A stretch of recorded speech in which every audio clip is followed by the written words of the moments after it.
Hello, I'm alone. Good. You're alone. Follow your thing. Isaiah chapter 6 and verse 8. God asked the prophet a question. He said, who shall we send and who shall go for us? Until tomorrow, God still asks the same question. Who shall we send and who shall go for us? This question is not only to prophets, neither is it to pastors, but to everyone who calls himself a believer. God needs a representative at every level, in every strata, in every form of organization. God needs a man. The heart of the man is the center of his existence.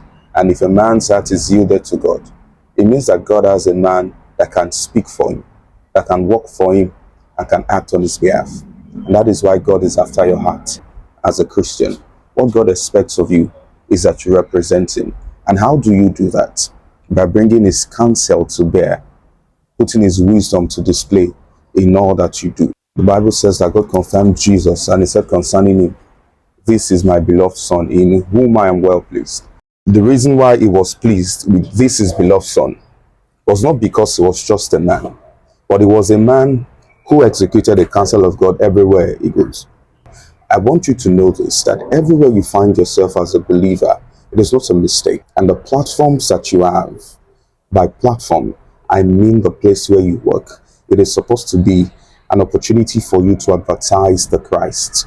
Yes, that is what Christianity is about, the advertisement of the Christ. Not only by words, by action and by conduct. The first set of Christians were called Christians because people saw the way they conducted themselves. They saw Christ in their action. So today, in what you do as a businessman, in your conduct as an entrepreneur, in your conduct as a service provider, in your conduct as a politician, in everything that you do as a Christian, there is a question hanging over you. Who shall we send and who will go for us? If you answer the question to go, there is a capacity that is always given to those who accept to go. It says, this sign shall follow those, everyone who goes in the name of the Lord. There is a sign that follows them.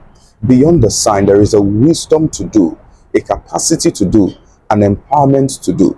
So maybe you've been praying for capacity, praying for empowerment, praying for wisdom, and the answer to your prayer is for you to deploy that which you have now. Think about these things.